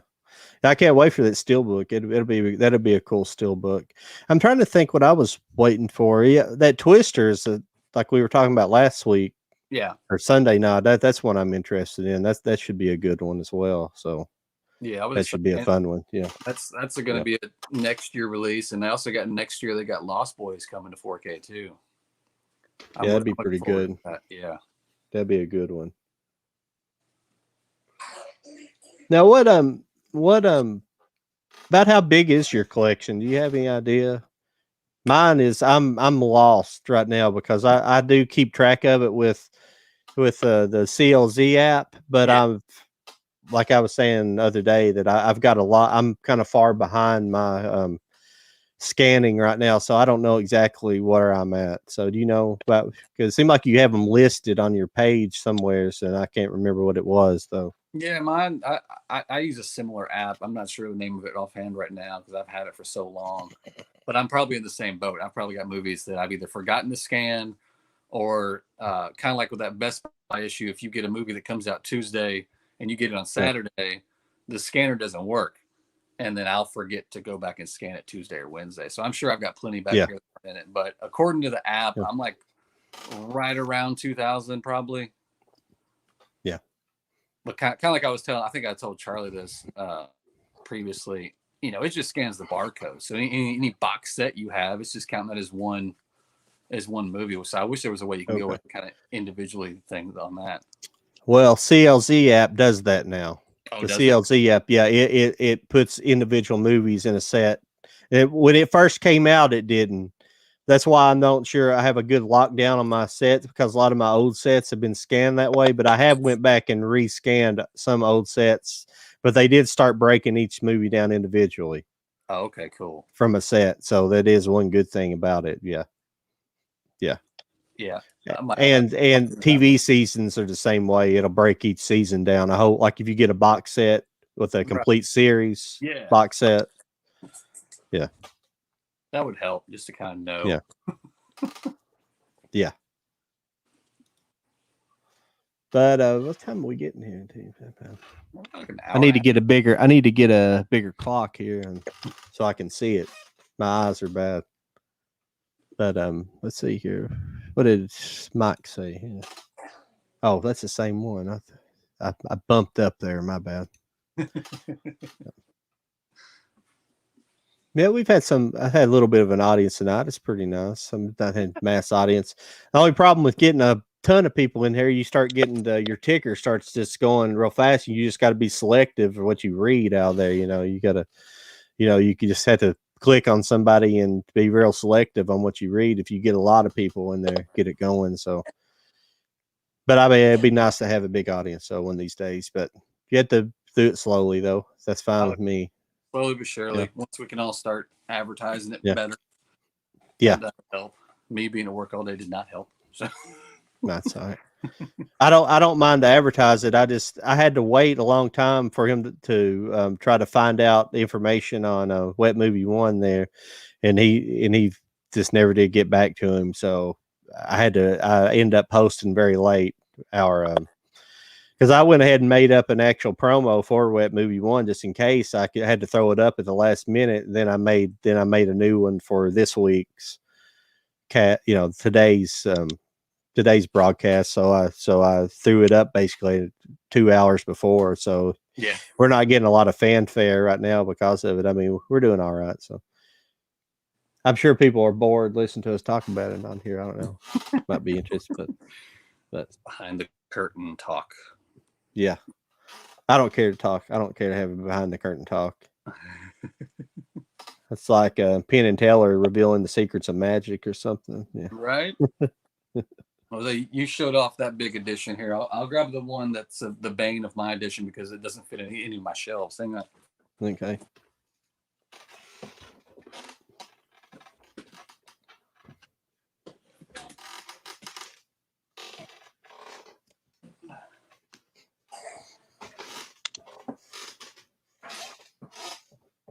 I have to put it way up high and it barely fits up there, but it's the big Italian release of the Joker. Oh yeah. You've Wow. probably seen pictures of it. I was shocked how many people got it. That's really nice. It's in the same vein as those art boxes, how it opens. Yeah, wow. With art cards comes with a poster of the cover art. It comes with his little card that he hands people in the movie that tells them that he's got a problem. That's pretty cool. I was not expecting it to be this huge. It didn't advertise as being this large. Well, that's how that Gamera set that I have, how it was. I from the pictures you couldn't get the scale of it. No, because and it is massive. It came in and it was in a box. I was like, "What in the heck is this chunk of lead in this box?" And I opened up and it's Gamera. I was like, "What in the heck is this? This is awesome. Don't worry, but it's a massive set." Yeah, I remember starting to see people posting pictures of that thing. That thing is gigantic. You say you checked out your channel the other day, and it's Mike. Thanks, man. I appreciate that. Eventually, I'm going to get some more videos up on there. I'm slacking, unfortunately. I've got lots of ideas for videos. I just need the time to film them. So more to come. And I always try to put it out there. Good. Yeah. His channel's, he reviews a lot of old movies, so it's really excellent. If anybody out there likes to have old movies reviewed, go check out his channel. He's just old and contemporary, some contemporary stuff, but it's mostly older stuff. It's the kind of stuff when I started my channel, that's what I intended to do. Then I found out early on that I'm not a great reviewer, so I do it some, and I intend on doing it more, but I like to kind of review off-ball movies, the movies people don't review. Most people get on here and review new stuff, like a review, not like just get on there, here's this new steelbook. That's, that's fine doing new stuff like that. I do that stuff as well, but as far as doing an actual review, I like to review like old stuff. I'm trying to get people to watch older movies, and then that's what he does. That's his intention. So he's got a lot of videos up of old movie reviews. So if you want to find out about older movies, and that's how I found out. Actually, Mike, if you're still in here, I was showing them this earlier. That's one of his reviews. Yeah. That's where I found out about this. So that's an excellent movie. It's an excellent movie. I've bought a couple of things from his recommendations, because Kino Lorber's got a massive library of backlog stuff. They supposedly have like 4,000 movies or something like that, and it's crazy. I didn't even know that. Somebody asked me that a question a while back after I did my Kino Lorber movie, Kino Lorber's complete collection video. They asked me how many they had, and I was like, I have no idea. I've never even looked it up. But it's like 4,000 plus or something like that. So they got a massive bank of movies in their collection. So it's pretty crazy. Cool. Yeah, I need to get more into them. I only have a few of their releases.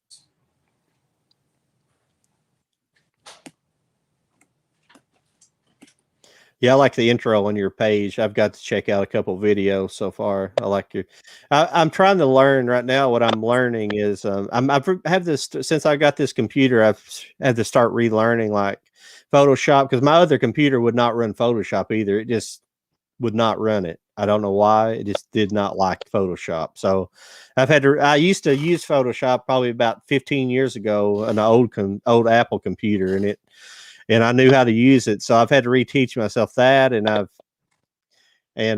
using not Final Cut. Well, I've used Final Cut Pro a long time ago, but I'm using Premiere Pro Adobe Premiere Pro as far as my editing, and I've taught myself that. I've learned quite a bit about that. Now I'm trying to figure out After Effects, and that's how you animate graphic. Yeah. You can animate graphics, but I'm trying to figure out how I can animate text so I can make a nice intro, a good intro screen for my. I want a good short intro screen for my videos, just something that pops up. It's about 10 seconds long, because the one I got's about 20 seconds. It's something I filmed and put some music over, and it's too long. I just want something short and gets out of the way, and because a lot of people will cut it off before they get through that if they don't like it. So yeah, I kind of debated with myself. I'm still not sure if mine's too long or whatever, but I definitely, whenever I do change it or update it, I want to do some sort of animation other than just, I mean, it's basically just the same picture, and I just zoomed in on sections, and then the little guitar riff is something I've had in my brain for too many years, so I just laid it on there and it worked. But I don't know if it's too long or what, but it's catchy, so I think it kind of grabs the people's attention and keeps them involved. Yeah, it's nice. I like it. I liked it. But yeah, I'm just keeping it simple. I literally just use iMovie to edit everything. Yeah. I'm sure I'll get more involved in the future, but at least I know how to use it. It's quick and easy. I've only had one problem trying to upload a video to YouTube so far out of all the videos I've done. So, yeah, I'm trying to keep it as simple as possible for right now. Yeah. Yeah. Well, I mean, what I'm doing with all that stuff is pretty simple, because the detail that you can go into those programs is immense. Oh, I'm sure. I mean, it's insane, because I go and basically take tutorials on YouTube about how to do certain things. If I can't figure something out, and trying to learn how to animate text, that is complicated stuff right there. It gets learning how to do all that stuff. Once I get the basics figured out, I'll be able to run with it. But to get the basics figured out are going to be difficult. Yeah. So then I might be able to start doing I have ideas in my head the way I'd want to do it, but being able to actually do it is another thing. So, because it's difficult, because you got to do keyframe stuff, and you got to be able to track motion within the the frame itself. So you got to put key points in. It's crazy. Right. And then track, and it's a lot of inputting. It's a lot of work. Yeah, I have an app to make that easier.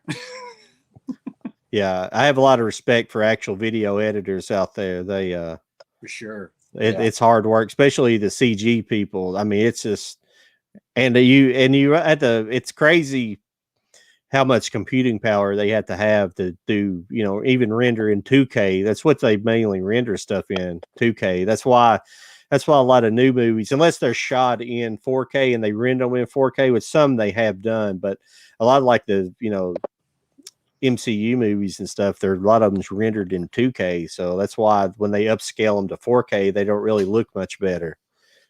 From the Blu-ray up to the 4K, there's not a big leap in quality. Right. Because the rendering was just 2K, at least on the special effects side of it. Now they might have shot it in film and they were able to upscale the actual film segments, but it's kind of crazy technical jargon. Some people like it. I watch a lot of the where you get into it a lot. Well, I think Films at Home does that stuff, but I got into it by listening to some of these Laserdisc guys, and it's crazy to listen to what they talk about, like formats and like, your letterboxing and stuff like that. Like there's a whole group of people. If you post pictures, I don't know if they do it anymore, but if you post pictures if you take a screenshot or something and you post pictures of your TV screen and you're not watching a Laserdisc in the correct aspect ratio, they'll call you out for it, because the reason why they do this is because Laserdiscs they are letterbox, yes, but because you're playing them on a widescreen television, don't mean that format's going to be correct.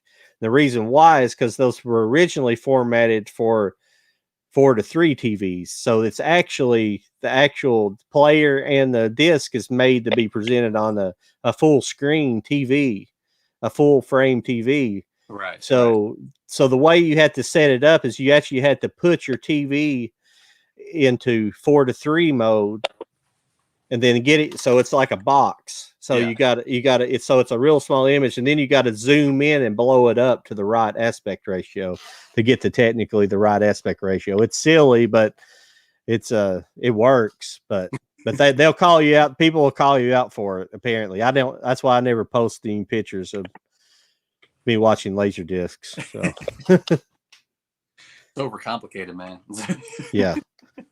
yeah, it's crazy. Well, kind of starting to wind down here a little bit. I've had fun though tonight. Yeah, it's been good to get to talk to you more. I always enjoy like-minded people on the internet, finding people like that. And definitely. Yeah, I just started. I really started watching YouTube seriously just a couple of years ago. I never watched it much at all throughout the years since it's been up. And I guess it was, I don't know what got me started watching it. I started watching different videos and just kind of slowly found some of the collecting videos. But I've been collecting for, 25 years nearly, since the late 90s. Oh, about 23 years. Since 98. So finding the other people that was like me that had been collecting for a long time and had massive collections, it was pretty cool. I knew they had to exist out there. I knew they existed. I knew I wasn't the only one, but I knew they existed, but I just never knew so many people would have, collections and YouTube pages until I created my YouTube page a little while ago. I didn't realize how many collector sites there were. And then all of a sudden they start springing up everywhere. And they're like, you find people that have 5,000, 8,000 followers. And I was like, who are these people? I've never even heard of these people. I've heard of some of the big guys, like movies at home, films at home and some of those guys, but Cool Duder and those guys. But I've never heard some of these other people. Like, I was like, how the heck do they have this many followers? They're, I'm glad they do, but it's a challenge. I don't know if I'll ever meet. Who knows? That's the funny thing about YouTube. You might hit the right algorithm one day with a video you make, and it just soars through the roof. You can't never tell, and get just a ton of subscribers.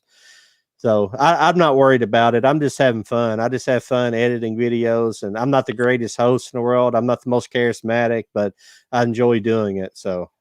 Yeah, when it comes to YouTube, man, I'm just doing it. I'm just doing it for me, basically. If people want to come along, join along, come on. But yeah, like when I started the Instagram stuff, I was not expecting it to blow up like it did, and it was gradual. I think there's only been a couple of just like crazy spikes where things just kind of shot up. But and I'll sit there and I'll have a guy, a guy or girl talk to me that just started a page, and then within like a couple months they're already crossing 200. I'm like, see, the people are out there. Just post what you want to post, and they'll come. They'll always come to me like, how do I do it? What do I do? How do I get eyes on it? My only suggestion is always just hashtags. Just hashtag the hell out of your post. That's all you can do. That gets more eyeballs. See, that's what I was doing wrong at first. I started back in January and wasn't doing any of that stuff. I'd watch some. I didn't really watch any videos. I just started posting stuff, and I didn't hashtag anything.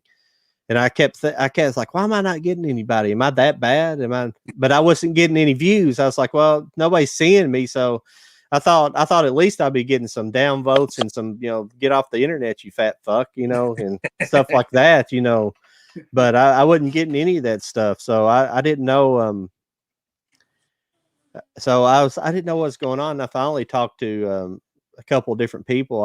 I talked to Charlie, who's one of them. I was like, I don't know what's going on here. And he's like, you hashtagging correctly? It's like, I don't know where the hashtag. So I went and watched a video, and it said, well, you need to hashtag here, and you can only have so many hashtags. Now you got to be careful on the hashtags. You can only have 15 hashtags, don't you, in your comment section? I heard about that. Yeah. If you go more than 15 in the comment section, then it'll completely disregard any hashtags at all. It'll completely ignore them. YouTube will.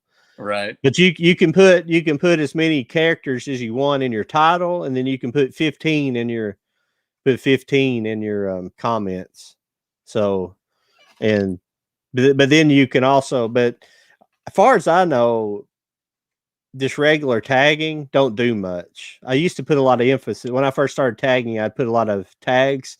It's important, but it's more important to YouTube. It's more important where they categorize your more of the kind of the alphabetizing of your content more than how it is perceived by your viewers. It's not as important as hashtagging. Right. I couldn't believe that was such a big deal, but yeah, my views are slowly increasing, you know, as I've been doing that. So it was I don't, you know, I've got like 86 people right now. So and I'm growing though, so I'm glad, but not quickly, but I don't care. It's fun. Yeah. I'm actually, I feel like I'm earning them, and I feel like I'm earning the audience, and for as much, you know, the worst thing about me, it seems like you have a lot of engagement off of Instagram. So that's really good, but I don't have much engagement from Instagram. I have about 1,500 and something followers. It's not too bad, but it's, I don't get a lot of engagement from it. So yeah, just a few. I've been on there for that. That's where I'll start. I mean, my first YouTube video was literally just earlier this year, I guess. I don't remember when I posted my first one, but everybody just kept telling me, they kept asking me if I was doing it. Well, it was shortly after I did the interview with Charlie, because he kind of asked, "What are you going to do? Anything else?" And I was like, "Maybe." And so yeah, the YouTube end of it, I'm pretty new to it too. Yeah, but so far so good. Yeah, I but like where my hashtagging was bad, I still, if somebody asks, I say I've just basically been doing a couple months now, so I consider my growth pretty good, going from about 5 subscribers to 80 in a couple months. To me, it isn't horrible, you know. Yeah, so that's awesome. So, and I'm getting small engagement. That's what I like. I kind of like engagement with the audience a little bit. So I try to answer everybody's. I know it'll come to a point where I might not be able to do it because there might just be too many people leaving comments eventually.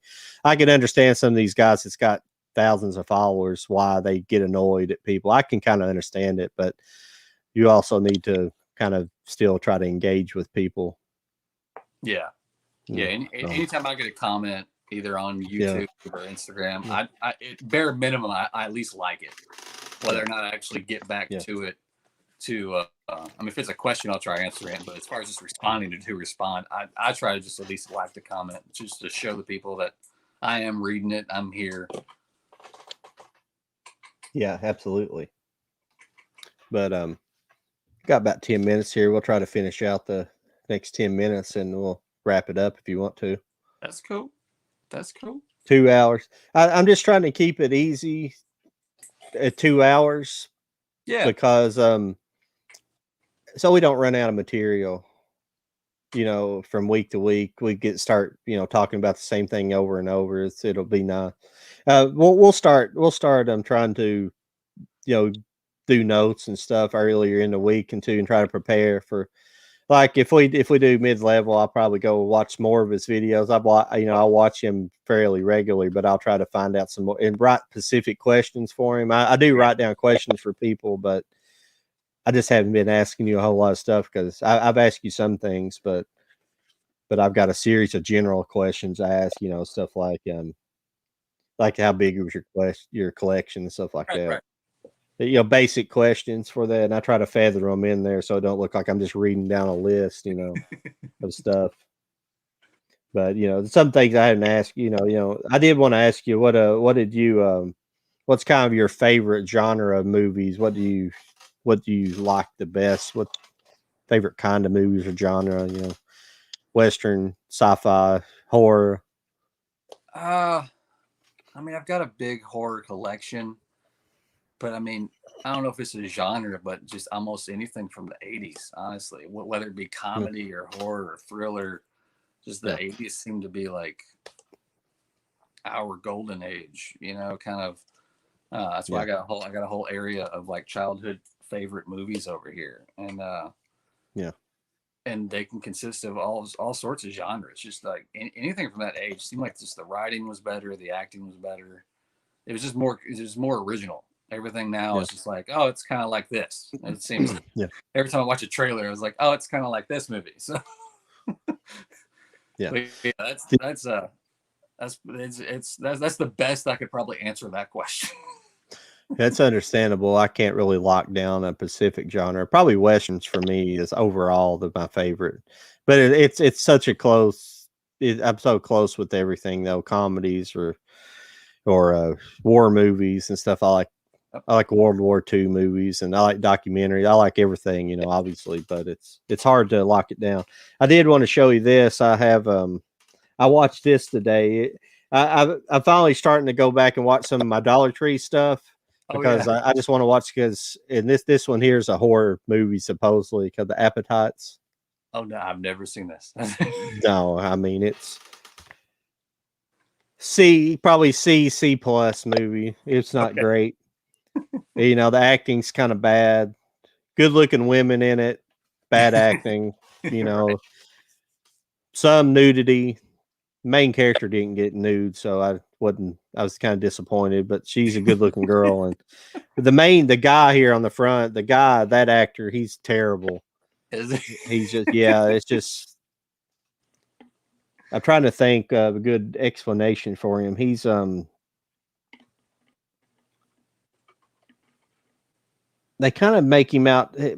It's supposed to be, I guess, kind of like a love story, murderous rampage kind of thing, or it's kind of wanting to be a love story, but the way the cover makes it look, and it makes it look like it's going to be like a road trip movie, but it's all takes place in like one town basically, and but it's this weird thing where like you don't see. I don't know if you can't see him on the back, but the girl has a brother, and he's kind of like this kind of giant mongoloid kind of guy. And like that, but they were abused by their dad, and she was sexually abused by their dad, and he the brother, they were chained up in like a barn or something, and he was abusing them and stuff, and he breaks loose and kills the father, but the brother carries around he kills him by putting a chain around his neck and basically popping his head off his body. So now he carries his dad's head wrapped up with him because he's like a man child basically, right? But he's but they're cannibals too on top of it. So they go out.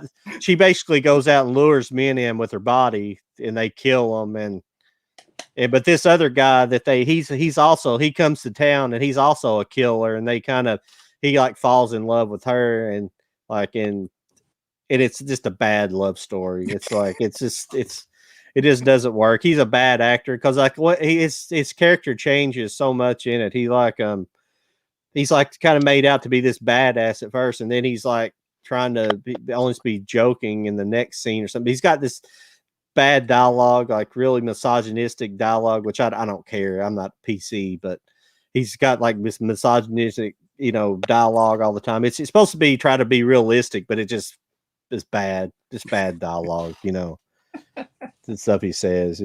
It's probably a C. Now the production value is pretty good on it. It's one of these movies that the filmmakers kind of knew what they were doing. At least with setting up the camera and recording the audio. The stuff that some people get wrong a lot, and on top of bad acting and bad everything, bad writing and bad production.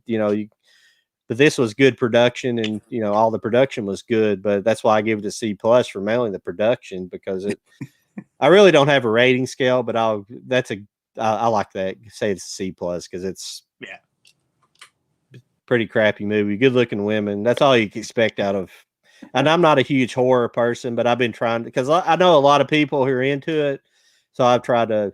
And I have horror, I have horror movies. I just don't get into it as much, but I've been trying to watch some of the, and another reason it got a C plus is because it's gore. The gore in it's very light. It's really non-existent. There's no gore. So it can't be a horror movie without a good horror movie to me without a lot of gore, gore in it, so yeah. So it's trying to be a lot of movies at the same time. And it doesn't really do a good job at like, yeah. And of course there's a little person in it too, I don't know if he's a dwarf or a midget, or I think he's just a little. It's easier to call them little people, trying to label them one or the other, because some of them be like, no, I'm a dwarf, no, I'm a midget. There are the different people said you don't supposed to call them midgets, but there's a difference between them. One has proportionate arms and one doesn't. One has and one's a dwarf and one's mid, but I'm like I say, I'm not politically correct when it comes to that stuff, but it's just, but now that actor that played him is familiar, and there's another actor in the movie that shows up, and I meant to look this up before I came on here today if I was going to talk about it, but he's like in the actor. He's in Independence Day, but he's just like a side character. You remember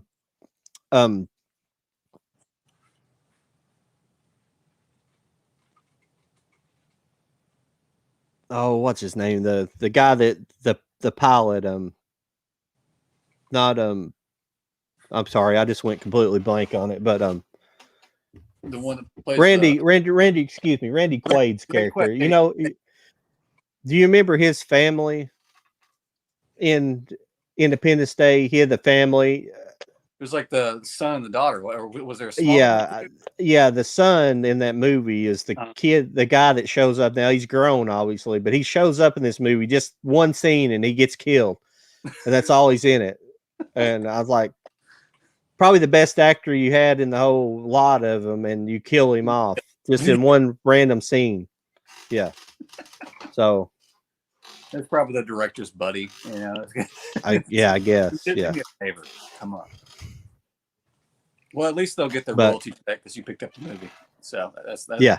You know, good for them. It must have been a paycheck for him. Yeah. Yeah. Well, do you have anything else you want to talk about? Or? I can't think of anything offhand. I'll prepare better the next time. Well, I wouldn't prepare because I was expecting us to have a third, and adds, it adds a little more conversation. It helps round it out. Yeah. And you were great. I mean, I tried to do the best I could, but awesome. It was awesome. Everything seemed flowed pretty good today. Yeah, I guess he fell asleep. We'll find out tomorrow, probably. He'll wake up and be like, "Oh crap!" He fell asleep. Hopefully that's it. Yeah. I'm hoping nothing bad happened. We're here laughing about it. It's good. Yeah, no kidding. Yeah, he is in California now. So You never know. You never know. He's in the desert too out there. I think he's in Bakers. Is he in Bakers or Bakersfield? He told me. I don't think he ever told me, and I've never mailed anything to him, so I'm not sure. I don't think I have. Yeah, we asked him. I asked him at some point. I think he's in Bakers. Because there's a Bakersfield and there's a Bakers, I believe. But I think he's out. I think he's in Bakersfield, maybe. Because that's the one that's out towards Nevada. Like that's on the route towards Las Vegas, I believe. The only reason I know that is because of Fear and Loathing Las Vegas. Right.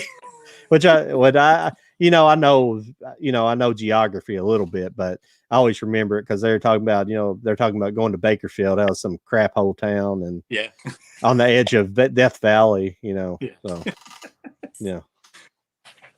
But we'll find out tomorrow or Sunday. Yeah. We'll tell them, give us your life story and where the hell were you? That's what we're yeah. Yeah, absolutely. He's definitely asleep or something because he hasn't came into the chat at all or tried to say anything. As far as I can tell, I haven't checked my phone in a while, but he's just slacking. He hasn't said anything. Yeah, because my things where I sent him the link, it still say it's sent on Instagram, so that means he hasn't looked at it. So yeah. I'm pretty sure he's not ignoring me. Not for that, yeah. That'd be awful. I hope not, yeah. Yeah.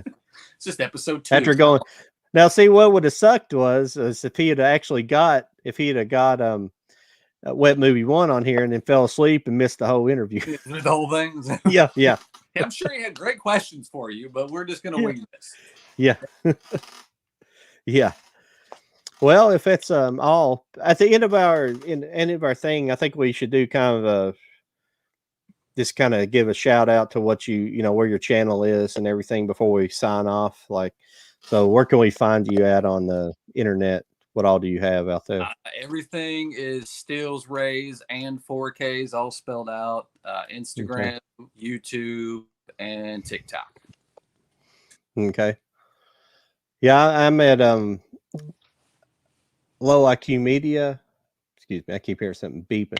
I'm at Low IQ Media on Instagram, Low IQ Media on YouTube, and now it's Low IQ Media on Twitter. I had a different hashtag there, and so I went in and I was actually able to fix it. I didn't think I could fix it, but I got it changed to Low IQ Media. So nice. I'm at there, but I'm at Jonathan Crouch on Facebook. I'm under my real name is Jonathan Crouch, and just look for the Low IQ Media. I don't know how to make a Facebook page that's just like a business page yet. It keeps coming up saying you can't. This doesn't look like a business name, and I don't know how to do it. So yeah, I'm not too worried about it. I don't even have a personal Facebook, but I want to do something with Stills, Rays, and 4Ks, mainly just so I can be like in like the marketplace area and kind of. Yeah. I always hear these great deals are happening, so something just to have my name on there. Yeah, I finally had to make something for because I don't like Facebook tremendously, so I don't like dealing with it. So it's just another. I don't know how people keep up with everything, but well, if everybody enjoyed it, just like leave us some comments and come check out our pages and on YouTube. And I guess we'll talk to you later. Awesome. See you later. And we are out of here if I can ever get the mouse over there. There we go.